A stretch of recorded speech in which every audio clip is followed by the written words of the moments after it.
பிரகாஷனே வணக்கம்.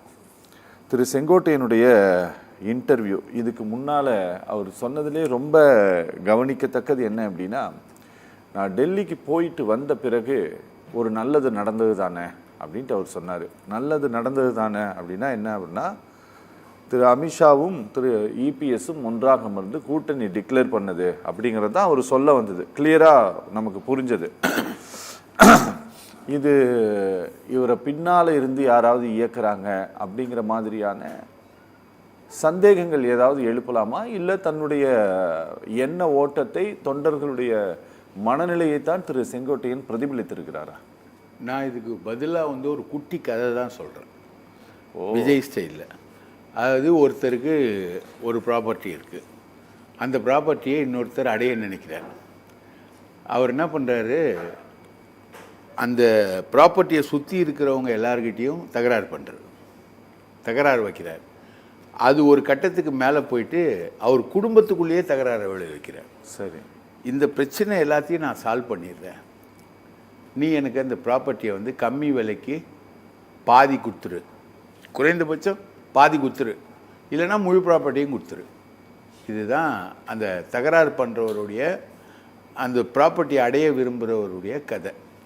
நீங்கள் பார்த்தீங்கன்னா சமீபத்தில் அதிமுகவில் சசிகலா பேசுகிறாங்க, செங்கோட்டையன் பேசுகிறாரு, டிடிவி தினகரன் என்டிஏ விட்டு வெளியில் போகிறாரு, ஓபிஎஸ் என்டிஏ விட்டு வெளியில் போகிறாரு.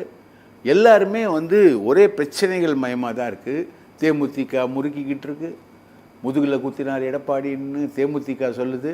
பாமக பற்றி நம்ம பேசவே வேணாம், அது ஏகப்பட்ட பிரச்சனைக்குள்ளே இருக்குது. இப்போது இவங்க சொன்னது என்ன, திமுக கூட்டணியை உடைப்போம், திமுக கூட்டணி உடையும்னாங்க. ஆனால் இப்போ உடஞ்சி சரிஞ்சுக்கிட்டு இருக்கிறது எது, அதிமுக கூட்டணி. ரைட்டுங்களா? இதுக்கு நடுவில் நிர்மலா சீதாராமன் வராங்க, தமிழகத்துக்கு வராங்க. அவங்க அண்ணாமலை மேலே டைரெக்டாக குற்றச்சாட்டு சொல்கிறாங்க. நீங்கள் சரியாக இருந்திருந்தீங்கன்னா 20 தொகுதிகள் நம்ம ஜெயிச்சிருப்போன்றாங்க. இவர் டெல்லிக்கு புகார் பண்ணுறாரு, டெல்லியில் ஒரு கூட்டம் நடக்குது, அண்ணாமலை பங்கு இருக்கலை. எல்லா சினாரியோவும் பார்த்திங்கன்னா என்டிஏக்குள்ளே தான் நடக்குது. எல்லாமே நடக்கிறது என்டிஏக்குள்ளே தான் நடக்குது. ஏன் அது இப்போ நடக்குது? யார் அதை தூண்டி விட்றா? யார்? பிஜேபி. வேறு யார்? பிஜேபி தான் தூண்டி விடுது. பிஜேபி இப்போது என்டிஏலேருந்து 2 பேர் வெளில போகிறாங்க. பிஜேபி ஏதாவது ரியாக்ட் பண்ணிச்சா? என்டிஏலேருந்து இவர் வெளில போகிறாரு, அண்ணன் தினகரன் வெளில போகிறாரு, ஓபிஎஸ் வெளில போகிறாரு. பிஜேபி ஏதாவது ரியாக்ட் பண்ணிச்சா? இல்லை, இல்லவே இல்லை, கண்டுக்கவே இல்லை. இதே என்டிஏ கூட்டணியை வச்சு தானே அண்ணாமலை 18% ஓட்டு வாங்கினதா சொன்னார். ஆமாம், இதே என்டிஏ கூட்டணி வச்சு தானே வாங்கினார். இப்போ பிரச்சனை எங்கே இருக்குது? என்டிஏ. அதே அண்ணாமலையோடு இருந்தவங்களுக்கு தான் பிரச்சனை இருக்குது.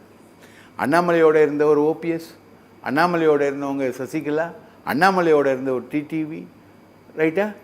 தேமுதிக மட்டும்தான் ஏடிஎம்கேயோட இருந்ததுன்னு வச்சுக்கோங்களேன். பாக்கி எல்லா இடத்துலையும் பிரச்சனை அங்கே தான். பிஜேபி என்ன டிமாண்ட் பண்ணுதுன்னா, 117 சீட்டை கொடுத்துரு, நான் இந்த பிரச்சனை எல்லாத்தையும் நான் சால்வ் பண்ணிக்கிறேன், ஆட்சியில் பங்கு வர. 117 சீட் நீ கொடுத்துட்டீங்கன்னா நீ 117 சீட் நிற்க போகிற, 117 சீட்டையும் நீ ஜெயிக்க மாட்ட. அப்போ ஆட்சிக்கு எப்படியும் ஜெயிச்சு ஆட்சி அமையணும்னா பிஜேபியை தான் நம்பணும். ஆட்சியில் பங்கு வரும், தாமரை மலருமா? தாமரை அதிகாரத்துக்கு வந்துடுமா? தாமரை மலரவே மலராது அப்படின்னு சொன்ன ஸ்டேட்டில் தாமரை மலர்ந்துடும்ல, ஆட்சி அதிகாரத்துக்கு வரும். இந்த டெக்னிக்கை தான் இந்தியா முழுக்க பிஜேபி ஃபாலோ பண்ணுது. ரைட்டுங்களா? நான் டெல்லிக்கு போய்விட்டு வந்த பிறகு மாற்றம் நடந்தது, முன்னேற்றம் நடந்தது, இதெல்லாம் சொல்கிறார் இல்லையா செங்கோட்டையன் தன்னுடைய கேரியரில். எனக்கு அப்போதுலேருந்து தெரியும் செங்கோட்டையன் தன்னுடைய கேரியரில் இது அகில இந்திய அதிமுக தான். ஆனால் அகில இந்திய அதிமுகவை சார்ந்த யாரும் அகில இந்தியாவோட தொடர்பில் இருந்தவங்களே கிடையாது. ரைட்டுங்களா? யாருமே கிடையாது. அது ராஜீவ் காந்தியாக இருந்தால் ஜெயலலிதா, இந்திரா காந்தியாக இருந்தால் எம்ஜிஆர், இப்படி தான் ஹை கமாண்ட். மோடியாக இருந்தால் எடப்பாடி, அது கொஞ்ச நாள் ஓபிஎஸ் தொடர்பில் இருந்தார்.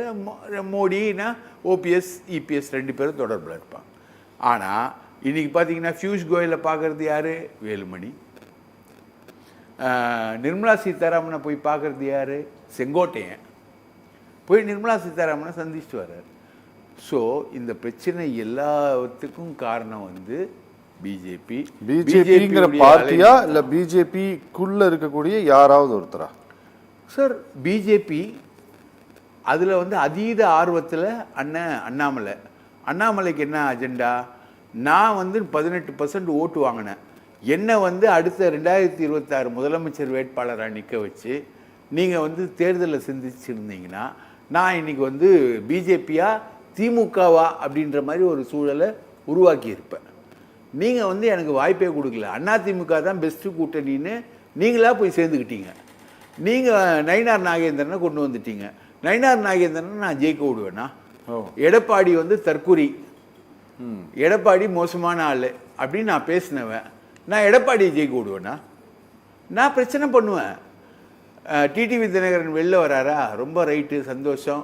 அதிமுக ஓட்டெலாம் டிடிவி தினகரன் போன எலெக்ஷனில் கிட்டத்தட்ட 42 தொகுதிகளில் டிடிவி தினகரனால் அதிமுக தோத்துச்சு. 75 சீட் அது ஜெயிச்சுது. 42 தொகுதிகள் கிட்டத்தட்ட அது வந்து தோத்துது. ரெண்டுத்தையும் கம்பைன் பண்ணால் ஆட்சியா? ரைட்டா? அந்த டிடிவி தினகரனுக்கு மறுபடியும் அதிமுக வாக்குகளை நான் டைவெர்ட் பண்ணுவேன். அதுக்கு வியூக அமைப்பாளர் சுனிலோடு சேர்ந்து நான் நடவடிக்கை எடுப்பேன். அது ஒரு 50 தொகுதிகளுக்கு நான் வந்து ஃபினிஷ் பண்ணுவேன். இது அசைன்மெண்ட். இது ஆர்வ மிகுதியில் செய்கிறவர் யார்? அண்ணன் அண்ணாமலை. இந்த புகாரை டெல்லி கொண்டு போனது யார்? நிர்மலா சீதாராமன். போனதுனால தான் அண்ணாமலையை கூப்பிடவே இல்லை கூட்டத்துக்கு. ஓகே ஓகே, புரியுது புரியுது புரியுது. ஸோ எல்லாத்துக்கும் சூத்திரதாரி கண்ணன். ஆக்குவதும் அவரே, அழிப்பதும் அவரே, நிற்பதும் அவரே. இந்தியா முழுக்க இந்த வேலையை செய்வது சாட்சாத் கண்ணபரமா. பிரகாஷ், இந்த 10 நாள் காலக்கெடு அப்படிங்கிறதுக்கு இதையெல்லாம் திரு இபிஎஸ் பொருட்படுத்துவாரா என்ன? அவர் பொருட்படுத்தலை, டோட்டலாக பொருட்படுத்தலை, படுத்தவும் மாட்டார், பொருட்படுத்தவும் மாட்டார். இது வந்து எங்கேயோ இசைத்த கீதம் மாதிரி போகும். இதில் வந்து விஷயம் என்னன்னா, நயினார் இன்னைக்கு சொல்லியிருக்காரு, அவங்க உட்கட்சி விவகாரம் நாங்கள் தலையிட மாட்டோம் அப்படின்றது வந்து நயினாரோட இன்னிய ஸ்டேட். இவங்க அவர் வந்து டைரக்டா தலையிட மாட்டாரு, வேற யாரையாச்சும் தலையிடுவாருன்னு நினைக்கிறேன். அமித்ஷா இன்னைக்கு வரைக்கும் எடப்பாடி முதலமைச்சர் ஆவார்னு சொல்லவே கிடையாது. எந்த 3 இன்ஸ்டன்ஸ் அமித்ஷா வந்து ரியாக்ட் பண்ணுறாரு. ஃபஸ்ட்டு அங்கே டெல்லியில் பேசுறது, அதுக்கப்புறம் சென்னைக்கு வந்து பேசுறது, அதுக்கப்புறம் இப்போது சமீபத்தில் அந்த பூத் கமிட்டி மாநாட்டில் அண்ணாமலையை பேச வைக்கிறாங்க. நான் எடப்பாடியை வந்து முதலமைச்சராக கொண்டு வருவோம் அப்படின்றது அண்ணாமலையை பேச வைக்கிறாங்க. அண்ணாமலையும் எடப்பாடி நடத்திய எந்த பிரச்சார கூட்டத்துக்கும் யாத்திரைக்கும் அண்ணாமலை போகவே இல்லை. நயினார் போயிருக்காரு, அதை நம்ம மறுக்கலை. ஆனால் அண்ணாமலை வந்து கிட்டேயே போகல. அதிமுகவோட எந்த இணைப்பான சாதாரண தொண்டன் தானே சார், அவர் எதுக்கு போகணும்? இல்லை, முன்னாள் மாநில தலைவர், அவரை பேச வைக்கிறாங்க. அவர் வந்தார்னா இதெல்லாம் பண்ணுறாங்க. அப்போது அமித்ஷாவுக்கு என்ன எண்ணம்? கூட்டணி ஆட்சி, கூட்டணி கமா ஆட்சி.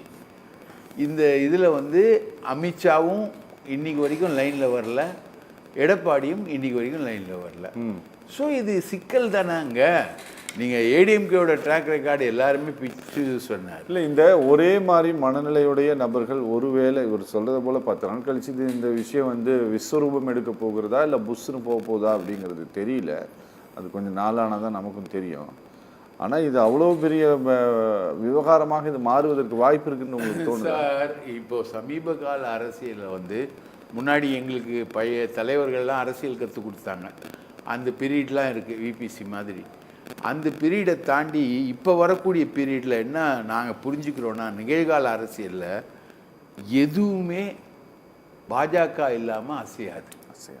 பாஜக நினைச்சா செங்கோட்டையன் உயிர் பெறுவார், மிகப்பெரிய ஆளாக வருவார், பிரம்மாண்டமாக நிற்கும். பாஜக விருப்பப்படலைன்னா ஒன்றுமே இல்லாமல் போயிடுவார்.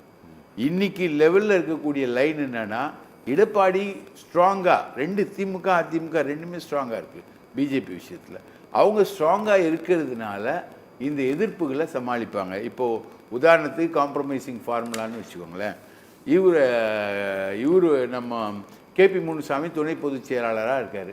கேபி முனுசாமியே துணை பொதுச் செயலாளராக இருக்கும்போது 77லேருந்து எம்எல்ஏவாக இருக்க செங்கோட்டையனை துணை பொதுச் செயலாளர் பதவி கொடுத்துருவாங்க. இது ஒரு காம்ப்ரமைசிங் ஃபார்முலா. இது பேசிக்கிட்டு இருக்கார், செங்கோட்டையனே பேசிக்கிட்டு இருக்கார். 1 2 ஓபிஎஸ் அவர் எல்லா ஆப்ஷன்ஸையும் ரூல் அவுட் பண்ணிட்டு அவரும் வந்து நெகோசியேட் பண்ணிக்கிட்டு இருக்கார். சசிகலா மட்டும்தான் இதில் வந்து சசிகலாவுக்கும் எடப்பாடிக்கும் மட்டும்தான் நேரடி மோதல் இருக்குது, ஸ்ட்ரெயிட்டாக மோதல் இருக்குது. சசிகலா அந்த அம்மா சேலஞ்ச் பண்ணிகிட்டு இருக்காங்க. ஆனால் ஓபிஎஸை பொறுத்த வரைக்கும் அவரும் அதிமுகவில் ஒன்றிணைகிறதுல அவருக்கு வந்து எந்த விதமான தயக்கமும் கிடையாது. ஒன்லி த கொஸ்டின் வச்சுக்கோங்களேன். 2-3 கேஸ் இருந்தது, 2-3 கேஸ்லேயும் வந்து இன்றைக்கி ஜட்ஜ்மெண்ட்ஸ்லாம் வர ஆரம்பிச்சிச்சுன்னு வச்சுக்கோங்களேன். ஸோ அவரும் இன்டேக் ஆகிடுவார், இவரும் இன்டேக் ஆகிடுவார். இவரும் இன்னும் வெளியில் போகல. எல்லாரும் என்ன எதிர்பார்த்தாங்க, செங்கோட்டையன் என்ன அனௌன்ஸ் பண்ணுவார்னு பார்த்தாங்க. எடப்பாடி பழனிசாமி மாதிரி ஒரு மோசமான தலைவரை நான் பார்த்ததில்லை. எடப்பாடி பழனிசாமி துரோகி, கட்சிக்கு துரோகம் செய்து விட்டார், அவர் சீனியர்களை மதிக்கவில்லை, எம்ஜிஆர் மதித்தார், ஜெயலலிதா அந்த உதாரணத்தெல்லாம் நடுவில் விடுறாரு. 77 பற்றி பேசினாங்க. 77ல் எழில்னு ஒரு பையன் எஜுகேட்டடு, அவர் பச்சைபாஸ் கல்லூரி சேர்மனாக இருந்தார். கடைசி வரைக்கும் அவர் தான் பிஏவாகவும் இருந்தார் செங்கோட்டையனுக்கு. அவரு தான் வந்து எம்எல்ஏ ஆக வேண்டியது கோபிக்கு.